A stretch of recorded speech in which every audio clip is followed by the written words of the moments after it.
Yan ang lahat ng tuturo kung paano gamitin ang life jacket sa nagustuhan sa kanyang kanilang. To our dear passengers, for your safety, please direct your attention to the curve in front of you who will demonstrate the proper donning of the life jacket in case of emergency. Sa aming mga mahal na pasahero, para sa inyong kaligtasan, pakituon po ang inyong pansin sa mga pagkunan sa inyo na magtuturo kung paano gamitin ang life jacket sakaling malita ko na. The life jacket is an automatic pouch under your seat.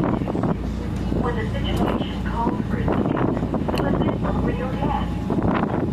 Pass the straps around your waist and adjust at the front. For additional security, tie the collar straps as well. Ang life jacket ay nakabalot at matatagpuan sa ilalim ng inyong upuan. Kung kinakailangan gamitin, isuot ito mula sa ulo. Ipalikot sa katawan ang tali at higpitan sa harap. Para sa kanagdagang seguridad, itali din ang strap na nasa bandang likid. A whistle and a small light are attached on the left side of your life jacket. You can use the whistle to call attention, while the light will help in making you visible, especially at night. It has a luminous intensity equivalent to 1 candlelight. The power supply will last up to 8 hours. Pull the string connected to it, and once in contact with water, the light will automatically turn on. Ang pinto at maliit na ilaw ay makikita sa kaliwang bahagi ng life jacket. Ang pinto ay magagamit sa pagtawag ng pansin, at ang ilaw naman ay makakatulong para ikaw ay madaling makita lalo na sa dilim. Ang ilaw ay may lakas na katumbas ng isang kandila. Tatagal ito ng higit kulang ng 8 oras. Hilahin ang tali na kasama nito. Maghintay ng sandali. At ito ay iilaw ng kusa kapag nabasa ng tubig. Should there be a need to jump into the water, put your left hand at your right shoulder to support your life jacket. Pinch your nose with your right hand. Close your mouth. Put your feet together. Then jump. Sa panahon naman na kailangan tumulong sa dagat, ilagay ang kaliwang kamay sa kanang balikat para suportahan ang life jacket. Pisilin ang ilog ng kanang kamay. Isara ang pitik. Pagdikitin ang mga paa bago tumunod. Once you have put on your life jacket, please wait for further instructions from the captain or the crew in charge. Always remember to stay calm and be alert during emergency situations. Kapag suot mo na ang iyong life jacket, maghintay sa anunsyo mula sa kapitan o sa namumuno ng crew.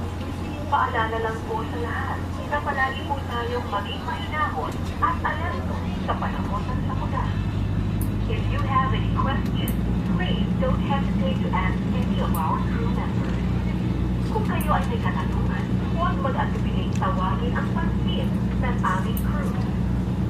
In behalf of Archipelago Philippines Ferries Corporation, we would like to say thank you for trusting and choosing to travel with SASCAS, the very first brand new and state-of-the-art roll-on katamaran vessel in the Philippines. Salamat po ng kamasuan ng Archipelago Philippines Ferries Corporation. Maraming salamat po sa inyong pagtitiwala at pagpasya sa maglasbay kasama ang SASCAS. Ang kauna-unahang bago at moderno roll-on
your cooperation.